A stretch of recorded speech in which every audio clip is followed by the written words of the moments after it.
Et on enchaîne avec vous, Sabine Barretz. Vous êtes ingénieure chargée de mission forêt et environnement au CRPF Grand Est. Vous allez donc intervenir sur et nous présenter ce plan régional pour relancer la polyculture, plan régional qui prend en compte la protection de l'environnement. Et c'est un plan régional, un programme qui a été mis en place en région Grand Est. Oui, Merci à vous et de tenir vous aussi vos délais parce que voilà, nous sommes un peu je vais à la faire course. du Allez, mieux possible. Vous m'entendez? oui, oui, parfait. Oui, oui. Formidable. Donc, je suis là aujourd'hui pour vous présenter comment on a fonctionné pour développer un programme peuplier en région Grand Est, puisque comme vous allez le constater, on en a déjà un petit peu discuté, notamment Pierre Dorn et Emmanuel Nodin qui en ont parlé lors de leur présentation. Euh, on a souhaité accompagner le nouvel élan des industriels pour une filière polycole structurée, innovante et performante, tout en maintenant un certain cadre de gestion durable qui nous paraît indispensable et qui est le cœur de notre métier en CRPF.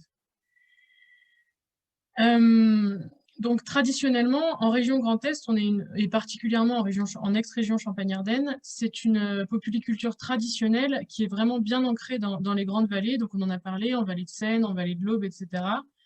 Où on a vraiment le peuplier est très très bien implanté dans ces vallées-là.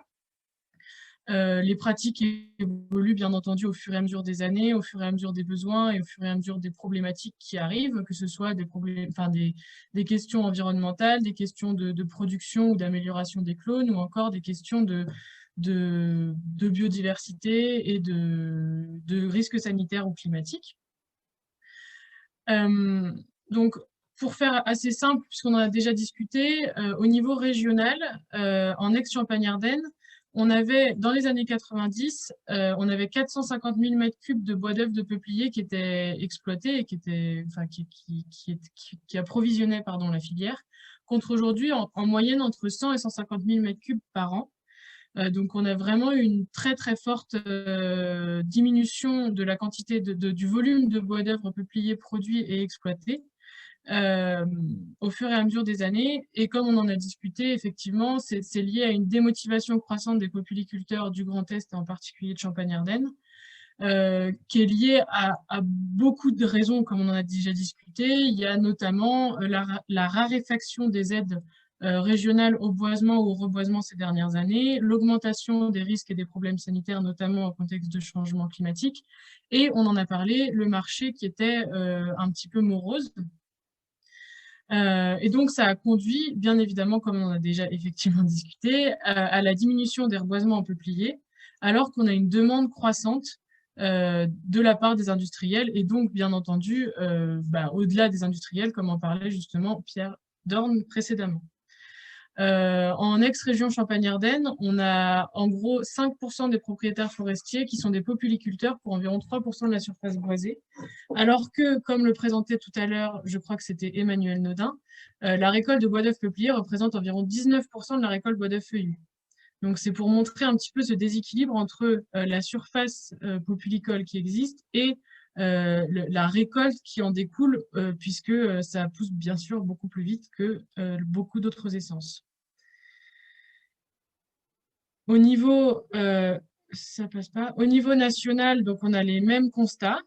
On en a déjà discuté. Il y a eu des signes de tension sur les approvisionnements en France, car il y avait une moins bonne disponibilité qualitative et quantitative des grumes dans les bassins industriels. Il y a eu pas mal d'exports en Europe, notamment en Italie et en Espagne, alors que la demande locale est en augmentation. Pourtant, on a un fort potentiel de production régionale. Comme je vous l'ai présenté, voilà, on a vraiment beaucoup dans les grandes vallées, on a beaucoup de peupliers qui est implanté, etc. Et on a un intérêt croissant des industriels, notamment, comme on en a pu s'en apercevoir ces dernières années, avec la renaissance de Leroy des Roulets de Champagne. Là, c'est vraiment localisé en région Grand Est. Et l'installation récente ou en cours de l'entreprise Garnica, donc, qui est menée par Pierre Dorn, et de Bois Déroulé de Champagne, qui sont des entreprises encore de déroulage dans le secteur de la Champagne-Ardenne. Le peuplier a pourtant vraiment de nombreux atouts. C'est un enjeu pour l'aménagement du territoire et pour l'économie locale, puisque c'est une essence à croissance rapide qui pousse donc en 15 à 20 ans. Donc le propriétaire connaît à la fois la plantation et l'exploitation de sa parcelle, ce qui n'est pas le cas avec beaucoup d'autres essences. Donc c'est un investissement sur le moyen terme qui porte rapidement ses fruits, qui est vraiment intéressant du point de vue rentabilité également. Ça permet de développer des circuits courts, parce que, comme on en a discuté tout à l'heure, c'est une manière renouvelable et locale, et qui permet de créer des emplois directs et indirects, puisque c'est local. Donc, c'est vraiment très intéressant. Et aujourd'hui, en région Grand Est, on estime que un peu plus de 300 emplois directs pourraient être créés d'ici 2030, et autant, voire plus, d'emplois indirects grâce à la dynamisation de la filière régionale. Néanmoins, face à ces pertes de surface, et pour répondre à la demande des industriels, il faut vraiment qu'on garantisse la production sur les reboisements réalisés en limitant les risques pour le propriétaire et notamment en diversifiant les cultivars, donc les clones, utilisés sur les stations adaptées. Les stations, c'est donc le sol, le niveau d'eau, etc. Donc le reboisement, c'est vraiment la priorité numéro 1 chez nous, puisqu'on a vu qu'il y avait une diminution du taux de reboisement, donc c'est vraiment hyper important. Sauf que pour faire ça, il faut vraiment diversifier les cultivars, c'est impératif, sans quoi, comme on disait, on ne peut pas mettre tous les œufs dans le même panier, donc c'est vraiment indispensable de ne pas parier sur un seul cultivar. On veut produire du bois de qualité, et on doit bien sûr assurer la polyculture dans un cadre de gestion durable pour répondre aux enjeux environnementaux et écologiques dont on a notamment déjà parlé. Dans ce cadre-là, c'est là que j'en viens vraiment dans le vif du sujet, il a été choisi de développer un plan peuplier régional dans le cadre du programme régional forêt-bois et du contrat de filière pour accompagner en fait ces nouvelles dynamiques régionales. Ce programme peuplier, donc je vais l'appeler programme peuplier plus que plan peuplier, il est soutenu financièrement par la région Grand Est, il est porté par l'interprofession FIBOIS Grand Est. Il a été impulsé et accompagné par le CNPF Grand Est, notamment mon collègue Nicolas Van der Heeren. Et bien entendu, on travaille avec un ensemble de structures, et notamment le Conseil national du peuplier, au travers, par exemple, d'Emmanuel Nodin. Et ça implique vraiment que tout le monde se pose les bonnes questions, qu'on travaille tous ensemble, etc. Parce que sinon, on ne peut pas avancer, comme on l'a vu précédemment. Donc, on a choisi de faire ce programme peuplier, un programme d'action opérationnel qui reprend en fait l'ensemble des thématiques du programme régional forêt-bois, à savoir d'avoir vraiment un contexte de gestion durable en prenant en compte la certification forestière, de dynamiser la gestion de la récolte et du renouvellement, de savoir vraiment où se trouve le peuplier, pourquoi il y a des blocages au niveau du renouvellement, etc. Tout ça passant par à la fois de l'expérimentation, des tests d'innovation et de la démonstration auprès des publics, la valorisation au niveau de l'aval aussi de la filière avec l'optimisation de l'utilisation du bois de peuplier, et la formation, l'information et la communication. Ça, c'est vraiment les grandes thématiques du programme, qui est un programme d'action qui a déjà commencé donc en 2018. En fait, c'est vraiment en 2018 que ça a commencé à vraiment impulser cette dynamique au niveau régional. Et donc, il y a eu une première phase d'action qui a permis de structurer en fait toutes les actions qui vont découler de ces premiers éléments. Dans un premier temps, donc on va le voir vraiment dans ces deux phases, il y a eu la construction d'une structure porteuse pour la dynamisation de la filière. Donc, je vais vous la présenter, c'est ce qu'on a appelé la commission peuplier. La commission peuplier, elle a été créée au sein de l'interprofession et elle regroupe un ensemble d'acteurs qui sont vraiment issus de tous les niveaux de filière. Donc, on a bien entendu des pépiniéristes, des propriétaires, des gestionnaires, des exploitants, des industriels, des personnes qui sont issues plutôt du milieu de l'environnement, etc., avec des personnes de l'ADREAL. On a donc les institutions, etc., le CRPF et l'interprofession. J'en ai certainement oublié, j'en suis désolée. Mais normalement, on doit avoir à peu près tout le monde. L'objectif de cette commission, c'était d'élaborer un programme peuplier qui soit vraiment cohérent à l'échelle de la filière, en structurant des actions, en portant des actions, en accompagnant les dynamiques, etc. L'objectif étant vraiment d'encadrer toutes ces dynamiques-là. Et donc, ça, c'est ce qui existe pour l'instant, qui va être vraiment officialisé bientôt. Et en parallèle, on a un groupe de travail qui va être développé aussi pour travailler vraiment sur des questions beaucoup plus techniques sur le terrain, etc. Dans un second temps, ou plutôt en parallèle, parce qu'en fait tout ça s'est fait un petit peu en parallèle, on a réalisé également, donc ça c'était vraiment au niveau plus CRPF pour faire un peu connaître, pour avoir une notion de ce qui se faisait vraiment exactement depuis plusieurs années sur le peuplier au niveau régional. On a fait un diagnostic de la filière et un bilan des expérimentations qui avaient été menées, notamment par le CRPF, au fur et à mesure du temps. Ça a permis de mettre en évidence qu'on a vraiment une méconnaissance des surfaces, comme au niveau forestier, mais assez important, parce que le peuplier se fait parfois sur des plus petites surfaces que les surfaces forestières. Donc, on a vraiment une méconnaissance des surfaces populicoles, puisqu'on a des données assez peu fiables et qui ne sont pas toujours d'accord entre elles. On a eu une perte de vitesse de la filière, comme on en a parlé. On a, par rapport à d'autres secteurs nationaux, d'autres régions françaises, pardon, on a une valorisation en déroulage qui est moins importante que la moyenne. Donc, on pourrait, encore comme disait Pierre Dorn tout à l'heure, améliorer la qualité des produits pour mieux les valoriser. Et enfin, on a un certain nombre de problèmes sanitaires qui impliquent des risques en fait, pour le propriétaire et qui sont accentués, on le pense, par les changements climatiques. Donc, on a déjà réalisé un certain nombre de tests in situ, de performance de cultivars, de différentes techniques d'entretien, etc. Mais on a une nécessité, c'est vraiment indispensable de poursuivre ce travail d'expérimentation parce que, comme on le disait, le peuplier, ça va très vite. Éric Payassa le disait tout à l'heure, ça va vraiment très vite et on a besoin de savoir toujours comment mieux produire et de meilleure qualité. En parallèle de ça également, comme on en a parlé déjà tout à l'heure, pour obtenir du bois de qualité en plus grande quantité et remotiver en fait les propriétaires à boiser, à reboiser ou à vraiment mener correctement leur peuplerie, la région Grand Est a choisi de soutenir plus spécifiquement les populiculteurs au travers de 2 aides régionales. Une aide, donc un abondement supplémentaire à la charte Merci le peuplier, qui complète les aides déjà de la charte Merci le peuplier sur la plantation et qui permettent au global d'apporter 50% du coût de plantation aux propriétaires. Donc vraiment pour motiver les propriétaires à reboiser les parcelles. Et une autre aide, en moyenne 40% du coût de l'élagage, qui concerne vraiment donc l'aide à l'élagage. Je crois que ça concerne la taille de formation et les 2 premiers élagages, donc à 5 et 7 ans en moyenne. Et ça fonctionne très bien, on va le voir juste après.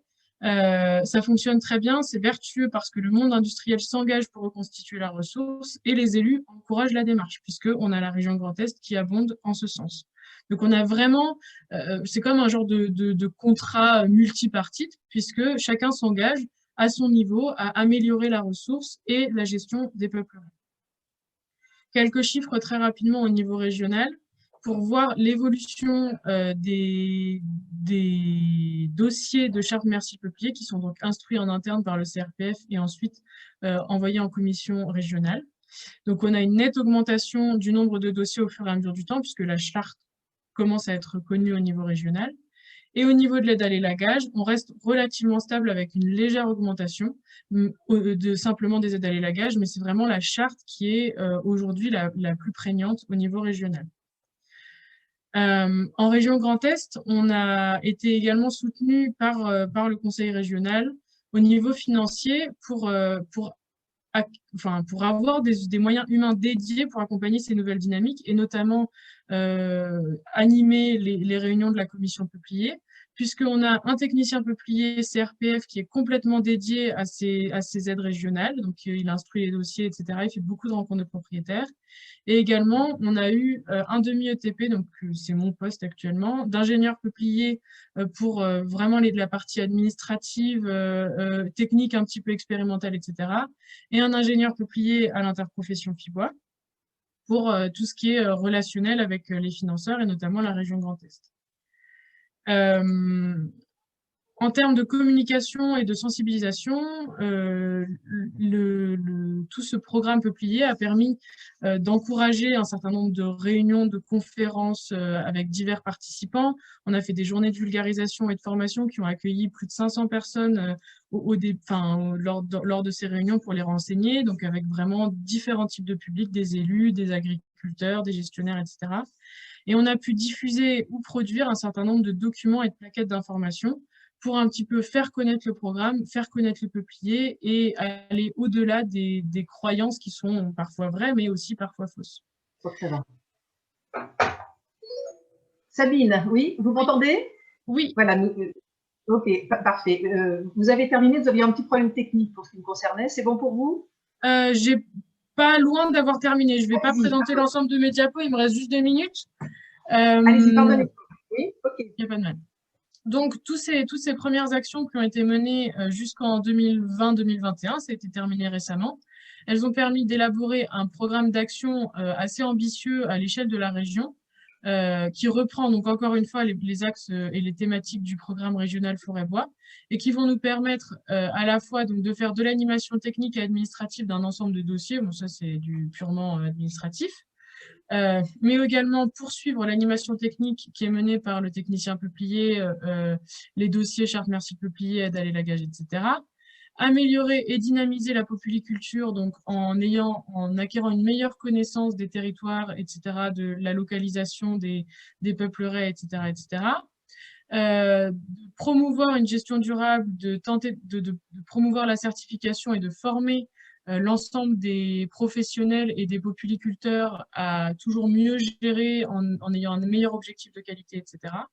Également, valoriser la populiculture, informer le grand public, mais également l'ensemble des acteurs, parce que, comme on le disait, on a souvent des méconnaissances ou des mal-connaissances, si c'est un peu différent, entre le milieu vraiment de l'écologie et de l'environnement et le milieu des industriels. Donc, c'est vraiment, il faut réussir à plutôt travailler ensemble et améliorer les connaissances de chacun plutôt que d'être les uns contre les autres. Donc ça passe aussi par des procédés de communication. Et enfin, comme je le disais, on va vraiment poursuivre l'expérimentation, la démonstration et l'innovation pour améliorer nos pratiques et faire de la région Grand Est vraiment une région phare en termes de production populicole de qualité. Merci à vous, Sabine Barretz, avec une présentation en effet intéressante et précise et concrète qui amène à réagir avec quelques questions que vous avez récoltées, Guénaëlle. Oui, alors, non, en fait, sur la présentation pure de Sabine, il n'y avait pas de questions précises, il y a des échanges qui ont lieu en même temps. Oui. Peut-être c'est intéressant quand même d'avoir votre retour sur le effet levier des aides. Est-ce que vous avez du recul aujourd'hui et vous avez la sensation que les aides aux propriétaires, elles ont permis vraiment de changer les choses dans votre région? Alors, c'est encore assez récent, mais en l'occurrence, on a vraiment beaucoup de dossiers qui sont déposés. Actuellement, au niveau régional, on est en attente d'une validation pour la poursuite de ces aides-là, sachant que l'aide à l'élagage, c'est un appel à projet annuel qui se fait pile en ce moment. En fait, c'est entre le 15 mai et le 15 juillet. Donc sur l'aide à l'élagage, on voit que ça continue d'arriver, puisqu'en fait, ça permet vraiment d'accompagner efficacement les populiculteurs dans la production de bois de qualité. Et sur la charte Merci le peuplier, on a énormément de dossiers qui sont reçus, j'allais dire quotidiennement, mais je pense qu'on est plus près de l'hebdomadaire, mais on a vraiment énormément de dossiers qui sont reçus, beaucoup de demandes d'aide. Pierre, si tu as des précisions à apporter, je pense que ça peut servir, mais c'est vrai que effectivement les aides sont efficaces et on a une très forte demande qui implique qu'on redemande assez souvent à la région de continuer d'abonder la charte Merci Peuplier. Si je peux compléter ce que dit Sabine, en fait les aides c'est un outil pour permettre le redéploiement d'une polyculture un peu plus dynamique et raisonnée. C'est-à-dire que l'aide seule ne fera rien et elle est même pour moi contre-productive. Par contre, l'aide associée à un travail de filière, à un travail de valorisation locale, à un travail sur une adéquation plus forte avec la biodiversité, ainsi de suite, là, porte tout son sens. C'est pour ça que dans le cadre du Grand Est, l'aide n'est venue que parce que, enfin, la région a participé à cette aide parce qu'elle voit que le programme est bien plus large que juste une ligne de crédit avec des hectares et des aides, quoi. Donc, je pense que c'est ça qui est intéressant et qui a été assez. Enfin, c'est un exercice complexe parce que au plus on est nombreux autour d'une table, au plus c'est compliqué de définir des lignes communes. Mais c'est le travail qu'a fait CRPF et FIBOIS, c'était de pouvoir, voilà, on va dire, à présenter à la région on va dire une stratégie complète sur 5 ans, quoi. Et pas uniquement, il faut des aides, mettez une ligne de crédit en face. On prend deux questions, Guénaëlle Scollant, et puis ensuite on passe un petit peu au débat avec les autres intervenants. La question, c'est est-ce qu'il y a une charte de bonne pratique environnementale, un peu comme on a vu dans le Marais Poitevin, qui est associée à ce plan régional et notamment aux aides? Alors effectivement, ça va être ça va aller un peu en ce sens, pas exact, sûrement ça n'aura pas exactement la même forme, mais les grandes idées seront les mêmes. On a déjà commencé à réfléchir à ce type d'outils, notamment comme le disait Pierre Dorn tout à l'heure, lors des discussions avec, pour l'élaboration de la réserve naturelle nationale de la Bassée. Mais il y aura effectivement des formations aux bonnes pratiques de gestion. On va essayer de faire effectivement, c'est prévu, un guide, mais ça ira même un petit peu au-delà de ça, parce qu'on va travailler avec l'Association française d'agroforesterie et le monde agricole pour avoir un guide qui va un peu au-delà, à la fois qui prenne en compte la réglementation agricole, la réglementation forestière et populicole, la réglementation environnementale, pour prendre un petit peu en compte toutes ces choses-là, puisqu'on espère aussi faire mieux échanger le monde agricole et le monde populicole, qui sont effectivement assez proches, pour faire une forme d'agroforesterie, mais c'est à la fois, ce serait de l'agropopuliculture en fait. On va vraiment essayer de développer ce système-là en valorisant les bonnes pratiques, et c'est vraiment cette notion de gestion durable qui va ressortir, puisque l'objectif, c'est vraiment d'avoir des pratiques les plus vertueuses possibles, en fait. Si les autres intervenants souhaitent questionner ou réagir, n'hésitez pas, on prend 5 minutes pour ça avant d'en arriver à la conclusion, donc n'hésitez pas à nous faire signe avec la petite main ou à prendre la parole. Guénaël, il y avait aussi une dernière question posée pour Sabine en attendant qu'elle réagisse, non? Une dernière question, c'était comment avoir des documents de gestion sur les petites propriétés? C'est une réalité pour le peuplier comme tout le reste de la question forestière. C'est une question qui ressort souvent. Avec les règlements types de gestion ou le code de bonne pratique sylvicole, on peut toujours avoir des documents de gestion durable sur des petites propriétés. C'est d'ailleurs le travail de nos techniciens, c'est le travail quotidien de nos techniciens et en particulier de notre technicien peuplier sur la question populicole, c'est de promouvoir ces documents de gestion qui permettent de mieux encadrer la gestion qui est menée sur les parcelles forestières et populicoles. C'est pas indispensable, mais c'est vrai que ça peut aider. Je vois que les CBPS disparaissent fin 2021. En fait, c'est pas exactement ça. Si j'ai bien compris, c'est un peu plus compliqué que ça. C'est qu'en fait, les plans simples de gestion et les RTG, ils apportent une garantie de gestion durable, alors que le CBPS n'apporte qu'une présomption de gestion durable. Les CBPS, a priori, ne vont pas disparaître, c'est la présomption de gestion durable qui va disparaître. Donc, on est dans un flou, effectivement, par rapport au CBPS sur son avenir, mais pour l'instant, ça existe toujours. Et ça existera toujours en 2022. C'est de ce que j'ai compris, mais encore une fois, je suis pas l'experte en la matière, mais a priori, ça va continuer d'exister.